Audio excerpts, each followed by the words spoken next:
Сәлем достар, бүгін сіздермен чабатта нан дайындайтын боламыз. Алдымен каналымызға тіркеліп, лайк басып, подписка жасауды ұмытпаңыздар. Ендеше кеттік. Ыдысымызға суымызды, сұйық майымызды, тұзымызды салып, қасықтың көмегімен араластырамыз. Үстіне ашытқымызды саламыз да, жан-жағын жинастырып алып, ұнымызды салып, қасықтың көмегімен осылай біркелкі болғанша араластырасыздар. Видеода көрсетілгендей қылып жасаңыздар. Дайын болған қамырды жылы жерге қақпағын жауып 45 минутқа қоясыздар. Көтерілген ашытқы нанымызды осылай төрт жағынан басып, жылы жерге 45 минутқа осылай 3 рет қоясыздар.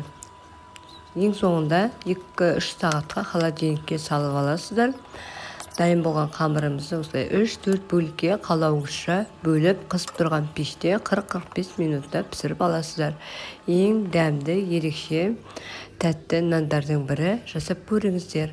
Астарыңыз дәмді болсын.